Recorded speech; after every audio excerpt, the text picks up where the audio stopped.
This happens when you cut off someone you love from your life. Have you ever wondered why love sometimes becomes a source of suffering? Why, when we cut off a relationship, does it feel like we've lost a part of ourselves? Is letting go truly the solution, or is it just an escape from the complex emotions within us? These are questions many of us face, and today I'll take you on a profound journey through Buddhist principles and Zen stories, exploring the true nature of love, letting go, and how we can find peace in the impermanence of life.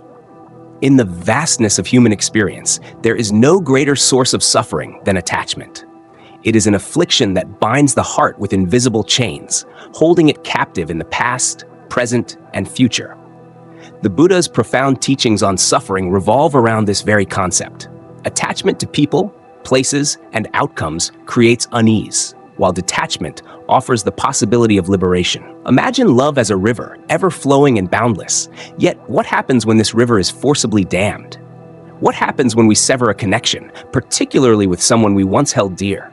It feels as though we have severed a limb, causing pain and turmoil that shakes us to our very core. Yet, in certain circumstances, love, when misunderstood, transforms into a burden, a chain, rather than a blessing. The Zen perspective. Love without possession. In the heart of Zen teachings lies a powerful and liberating concept. Love is not about possession. It is a love that flows freely, unrestricted, like the natural course of a river.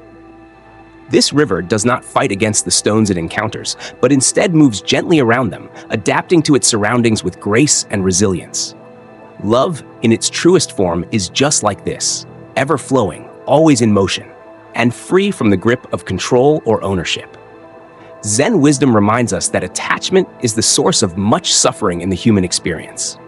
When we begin to view love through the lens of attachment, we unknowingly tie ourselves to a concept of love that demands permanence, possession, and control. We believe that love must always be present, must always remain in one form, and must never change. But this, the Buddha taught, is an illusion, one that can cloud our minds and hearts, causing unnecessary pain and sorrow. The illusion of ownership in love. The Buddha, in his infinite wisdom, spoke often of the suffering caused by attachment. In the Dhammapada, he writes, "Attachment is the root of all suffering." We suffer because we cling, not just to people, but to ideas, memories, and ideals. We convince ourselves that love means holding on tightly to the ones we care for, never letting go, and expecting them to remain with us in the same way they once were. But this is a misunderstanding of the nature of love. Imagine, for a moment, a story from the ancient scriptures. There was a young monk named Ananda who once asked the Buddha, "Master, how can one truly love another?" The Buddha replied with a story. There was a flower in a field, and a person came across it. The person admired the flower and, moved by its beauty, picked it to take home. At first, the flower flourished in a vase, admired and adored. But over time, it withered, as flowers do. The person, heartbroken, wondered why the flower no longer shone with the same brilliance. But the truth was, the flower had been removed from its natural state, from the flow of life, and in doing so, it lost its vitality. True love, like the flower, thrives when it is allowed to grow freely. When we love without attachment, we let others bloom in their own way, without stifling them. This story, though simple, teaches us a profound lesson about love. True love is not about holding on or controlling. It is about allowing the other person or the relationship to evolve naturally without interference. It is about embracing impermanence, acknowledging that change is not a threat to love, but an essential part of it. Love is freedom, not control. To love deeply, as Zen teaches, is to offer freedom, both to the other person and to oneself. Love is not a cage, but a space of openness and acceptance. In this space, both people are free to grow, change, and transform. The relationship becomes a shared journey, one where both individuals can explore the world with openness, without fear of losing the other. For they understand that love is not about holding on, but about letting go in a way that fosters mutual growth. This is a teaching echoed by Zen masters through the ages. One Zen master once shared with his students a simple but profound meditation practice. Sit by the river and watch how the water flows. It does not demand the rocks to move, nor does it linger on any one stone. It moves with patience, allowing the rocks to shape it, but never stopping its flow. Be like the river, my students. Let your love flow freely. Do not try to control, for control is the death of love. In this analogy, the river represents the loving heart, free from the need to dominate or possess. It symbolizes the freedom to love without strings attached, to be present without clinging, and to accept both joy and sorrow as part of the natural flow of life. The rocks, in this case, represent the challenges or differences that arise in relationships. Instead of resisting them, we learn to move around them, to flow with them, and to allow them to shape us into better versions of ourselves. Attachment and the path to suffering. Why then do we cling so tightly to those we love? Why do we fear change, even when we know it is inevitable? The answer lies in our deep-seated belief that attachment brings security. We want to hold on to what we love because it gives us a sense of stability and comfort. But in reality, this very attachment is what leads to suffering. When we hold on too tightly, we risk strangling the very thing we cherish. The Buddha recognized this dynamic and offered teachings to help us release our grip. He taught that attachment is rooted in our fears. Fear of loss, fear of change, fear of being alone. These fears fuel our desire to control, to keep things as they are, because we believe that if we let go, we will be left with nothing. But the Buddha reassured us that nothing is ever truly lost. Love, when it is pure, does not disappear with separation. It transforms and becomes something greater: wisdom, understanding, and peace. The Zen perspective invites us to practice mindfulness and awareness in our relationships. We are encouraged to see love as a dynamic force, one that is ever evolving and shifting. When we cling to a fixed idea of love, we become like the person who tries to hold the river in their hands, only to watch it slip away. True love is the acceptance that we cannot control or possess the flow of life, and that love is not bound by permanence but by presence. By being fully aware and attentive to the moment at hand. A practice of non-resistance. In our daily lives, we often find ourselves struggling with the need to control our relationships. We want the other person to stay the same, to love us in the way we expect, and to fulfill our desires. But Zen teaches that love is not about holding on tightly. It is about releasing, allowing, and embracing the unfolding of life. Consider the story of the great Zen teacher, Hakuin, who was once confronted by a young woman whose family had pressured her to marry a man she did not love. The young woman came to Hakuin seeking his counsel and said, "Master, I feel trapped. I do not want to marry this man, but my family insists. What should I do?" Hakuin, with great calmness, replied, "Do not marry him for your family. Do not marry him for the sake of anyone else. Marry him only if you love him truly.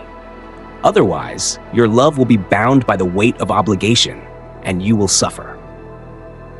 This simple piece of advice reveals the heart of Zen. Love must arise from freedom, from the absence of force, and from the clarity of the heart.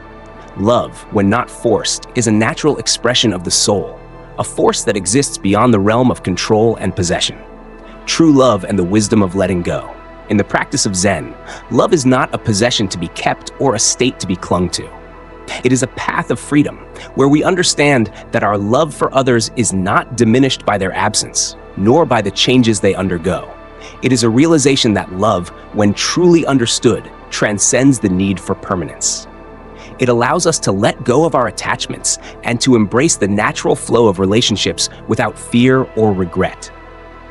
The teachings of the Buddha remind us that the heart is not a vessel to be filled with love and attachment, but a space where love flows freely, without expectations or restrictions. When we love in this way, we free ourselves and others from the burdens of possession, and we allow love to remain pure and untainted by fear. So, the next time you find yourself clinging to someone or something, remember the teachings of Zen. Love is not about control. It is about letting go. It is about embracing the flow of life, trusting that love, in its most profound form, is always present, even when it is not physically near. True love, like the river, flows freely and gently, with no need for possession, only the grace of release. A story of separation, the silent disconnect. In the ancient teachings of the Buddha, there is a powerful truth about the impermanence of all things. This truth is reflected not only in nature, but also in the most intimate aspects of our lives, including the relationships that shape us. We all experience moments in life where our connections with others begin to fade, where the bond that once seemed unbreakable is tested by time and circumstance. I once heard a story about two souls who were once inseparable, much like two birds soaring together in the vast expanse of the sky. They laughed together, dreamed together, and shared in each other's joy. Their love was not just a fleeting affection. It was rooted in a deep understanding, a mutual respect that allowed them to grow and evolve side by side. They were like the roots of two intertwined trees, their lives connected by a shared foundation. But as time went on, something began to shift. What was once easy and effortless became burdened with misunderstandings, unspoken disappointments, and silent sorrow. The bond, once so pure and unburdened, was now tangled in unmet expectations and hurt feelings. Neither spoke of the growing distance between them, but both felt it, the quiet separation that began to take root in their hearts. One day, in the quiet exhaustion of their souls, they made a decision. There were no angry words, no dramatic confrontations. It was simply a mutual understanding that the path they had once shared together had come to an end. The connection that had once been a source of great joy now felt like a weight too heavy to carry. At first, there was relief, a lightness, as if a burden had been lifted from their shoulders. It was as though the very air around them became more breathable. The silence that followed felt like a breath of fresh air after years of suffocation. But soon, something unexpected happened. The echo of love lingered, like the resonance of a bell that continues to ring even after it has been struck. This, my friends, is one of the deepest lessons in the art of love and letting go. Love does not disappear just because we cut someone off. Even when someone is no longer physically present in our lives, their presence remains within us, forever shaping the contours of our heart. The impact of their love, both the good and the painful, continues to leave its mark, sometimes in subtle ways, sometimes in profound ones. The memories which we once thought would fade often return not as a source of pain, but as echoes of something that was once beautiful, something that was once whole. These echoes remind us that the love we shared was real, that the bond we formed was meaningful, even if it has now been broken. In Buddhist philosophy, we are reminded that all things, including love, are impermanent. Relationships, like all things, evolve and change. What was once a vibrant connection may become a fading memory, but that memory carries with it the wisdom of what was, and it allows us to grow in ways we never could have without it. The illusion of control, the battle within. In these moments of separation, the human heart often seeks control. We believe that if we cut someone off, if we remove them from our lives entirely, we will be free of the pain they once caused us. We mistakenly think that by severing the connection, we can sever the suffering as well. But this belief is rooted in illusion. It is not the external person or situation that causes our suffering. It is how we relate to it. In Zen teachings, there is a profound understanding of this dynamic. Suffering is not caused by the world outside of us, but by the attachment we have to the world and our expectations of it. When we distance ourselves from someone, we often think we are removing the source of our suffering. But in truth, the suffering is not in the other person or the relationship. It lies in our attachment to how we wish things could have been. I remember walking alone by a river one evening, reflecting on this very truth. The river flowed gently by, its waters smooth and calm, yet there were obstacles in its path, rocks, branches, and fallen trees. At times, the river rushed with force, but it never tried to fight the rocks. Instead, it flowed around them, accepting them as part of its journey. In that moment, I thought to myself, did I truly cut someone off, or was I simply trying to cut off my own pain? The mind, in its desperation for peace, often believes that distancing ourselves from the source of our suffering will provide relief. But true peace, the kind that Zen speaks of, comes when we learn to accept the past without resistance. It comes when we allow the river of our life to flow around the rocks, rather than trying to remove them entirely. The Buddhist teachings remind us that suffering arises from attachment. When we cling to the past, when we insist that things should have been different, we resist the natural flow of life. The more we resist, the more we suffer. But when we learn to accept the past, to see it for what it was, and to let go of our attachment to how we wished it could have been, true peace arises. We stop fighting against the current of our lives and instead allow it to carry us forward with grace and acceptance. This is the essence of Zen wisdom: to live with equanimity, to accept both the pleasant and the painful as part of the same flow of life. Just as the river does not fight the rocks in its path, we must learn not to fight the obstacles in our relationships, but to flow around them, to accept them, and to continue our journey with an open heart. In these moments of separation, when the mind seeks control, we must remind ourselves that control is an illusion. True freedom comes not from distancing ourselves from pain, but from learning to live with it, to flow with it, and to find peace in the present moment, no matter what the past may hold. The battle within is not about conquering the past, but about accepting it with grace and understanding, and in doing so, allowing our hearts to heal and our minds to find clarity. Pain as the teacher, the unfinished lesson. In the teachings of the Buddha, pain is not something to be feared or avoided. It is a universal experience, something that all of us must face in one form or another. Yet, in our human nature, we often try to escape pain, especially the pain that arises from love, the kind of pain that comes when someone we love drifts away or when a relationship we cherished begins to fray. We may believe that cutting someone off, distancing ourselves, will somehow end the suffering. But as any seasoned practitioner of the Dharma knows, this is not the way. Pain, in its essence, is a great teacher. It may feel unbearable, but it is only through confronting our pain that we truly learn. The Buddha's teachings were rooted in the understanding that suffering is part of life, but it is not without purpose. It is through the wounds of the heart that we come to understand what attachment has obscured from us. Attachment, by its very nature, binds us to an illusion, causing us to see the world as permanent and unchanging. But nothing is permanent, as the Buddha so often reminded us. All things are in flux, and when we fail to accept that truth, pain is born. In the Dhammapada, the Buddha speaks about the nature of suffering, saying, "Suffering is caused by clinging." When we cling to someone or something, we set ourselves up for pain. But when we understand this truth, the pain begins to transform. It is no longer a source of bitterness or resentment. It becomes a path to wisdom, a doorway to deeper understanding. We begin to realize that love is not about keeping or losing. Love is about understanding the nature of impermanence, of letting go of the desire to control. And in that understanding, the heart is freed from the burdens of regret, longing, and attachment. I recall the story of a great monk who, after years of devotion, found himself experiencing deep sorrow after the loss of his closest companion. He sought the guidance of his master, who, after listening to his grief, said, "My dear one, you seek to end your suffering, but you are mistaken. It is not the companion who causes your pain, but your attachment to them. In letting go of attachment, you will see that love does not disappear. It transforms. It becomes a part of the universe, a part of your being. Do not run from your pain. Let it teach you." The pain of love, when properly understood, is not a curse, but a blessing.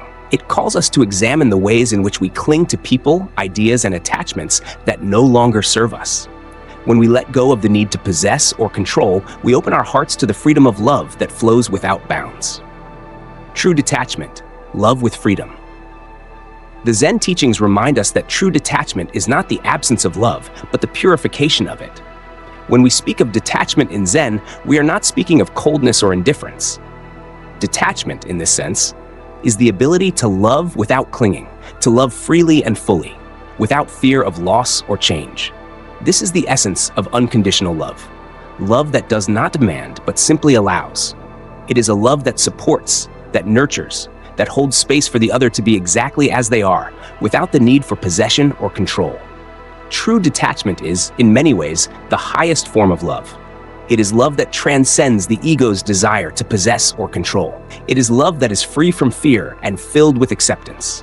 Zen monks often speak of the art of non-attachment as the path to true freedom.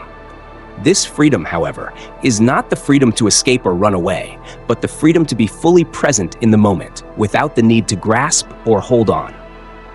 There is a story of a monk who had spent many years in silent meditation in a remote mountain temple.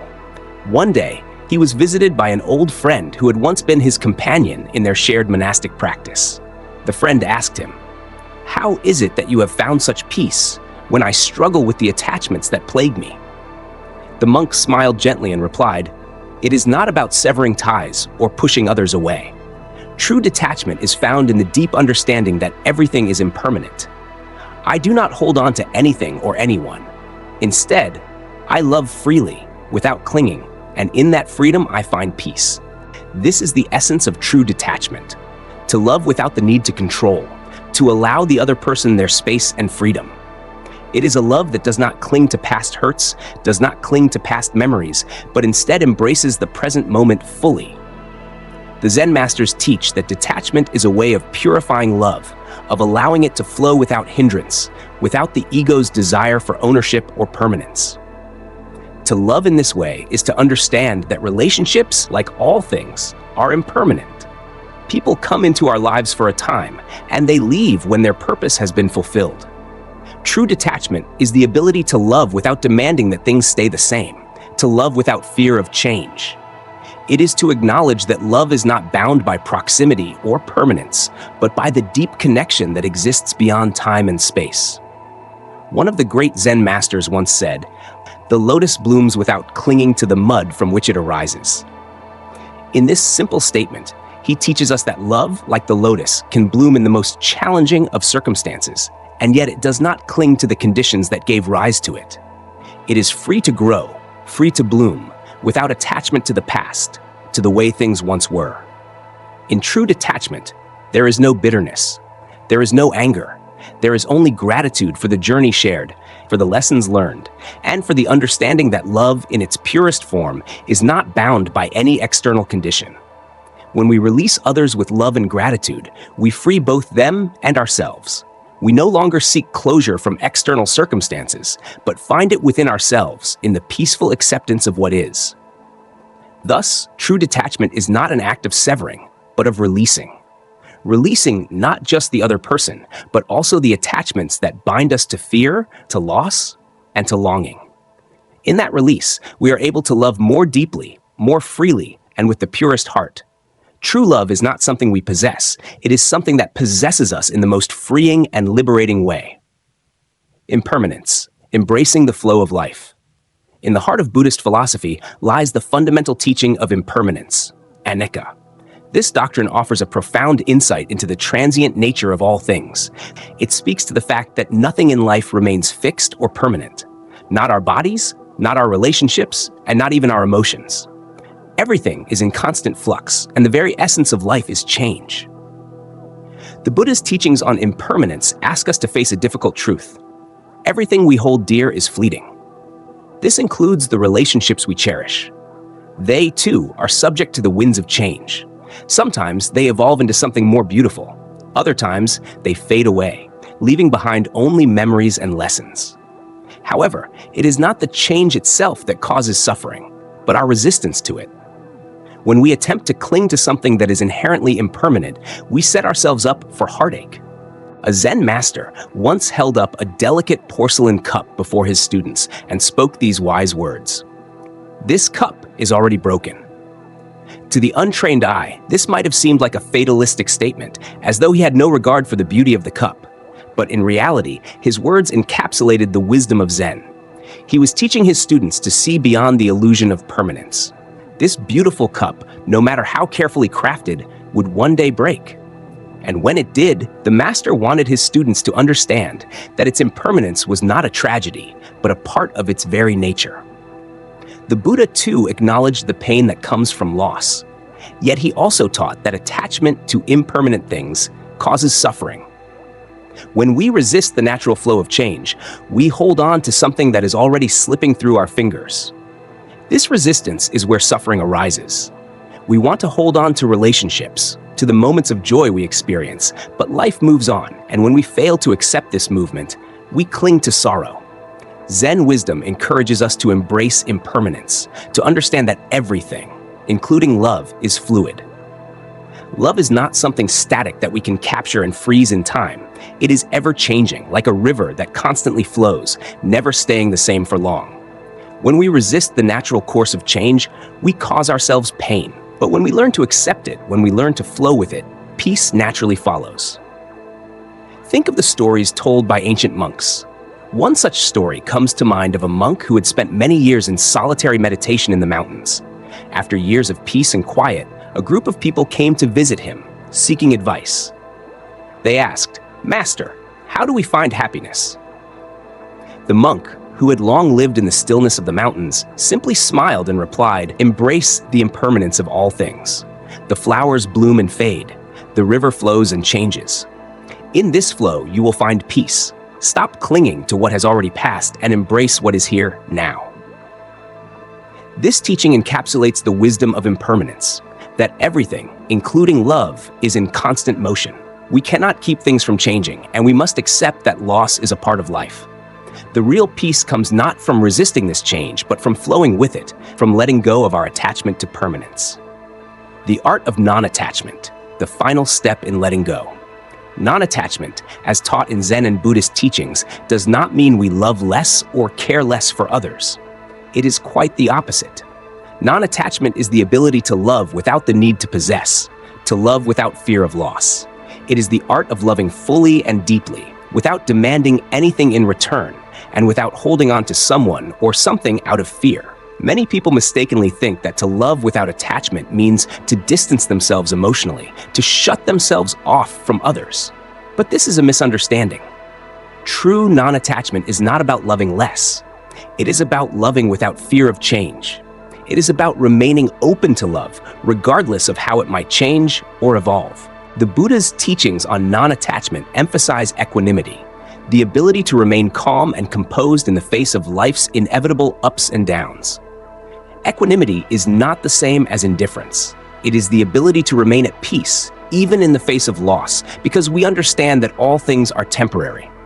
Non-attachment allows us to love without clinging, to experience joy without becoming trapped in it, and to experience sorrow without being overwhelmed by it.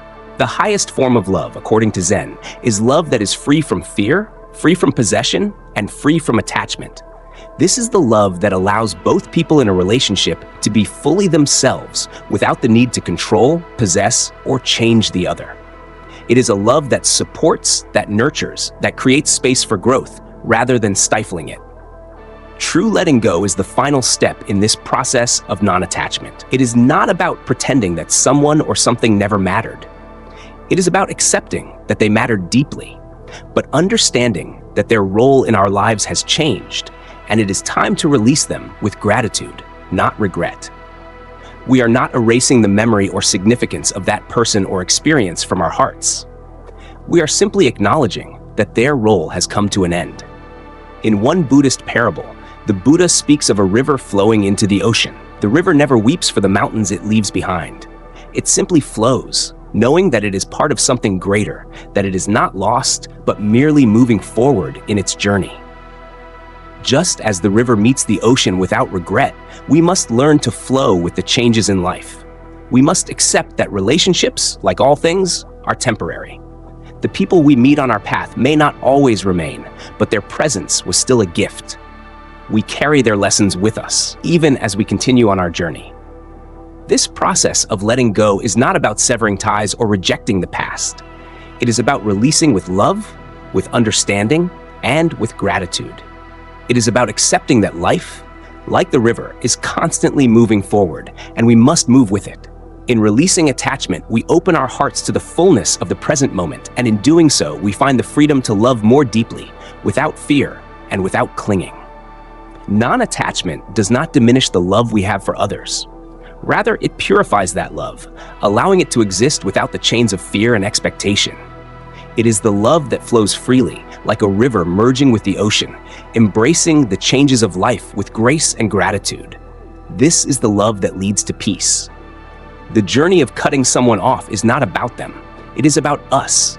It is about understanding where suffering originates and where peace can be found.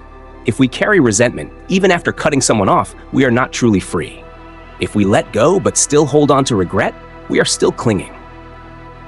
True liberation comes not from the act of severance, but from the realization that love does not need to be close, permanent, or possessive to exist. When we understand this deeply, we no longer ask, "What happens when I cut someone off?" Instead, we ask, "What happens when I free my heart?" And in this question lies the key to true freedom and peace. So, after this journey exploring love, letting go, and impermanence in life, do you feel a little lighter in your heart? The teachings from Buddhism and Zen have shown us not just how to love, but how to love freely, love without possession, love without fear of loss. What truly matters is not the presence of others, but our ability to love peacefully, embrace change, and let go of what no longer serves us. Today's video has provided a wealth of valuable information, but these are just the basics. If you want to dive deeper into the secrets of living a happier and more mindful life, don't forget to hit the subscribe button so you don't miss out on upcoming videos. Please leave your thoughts in the comments below, as I'd love to hear what you think about what's been shared today. Thank you for watching, and I'll see you in the next lesson, where we'll continue to explore the profound values of life together.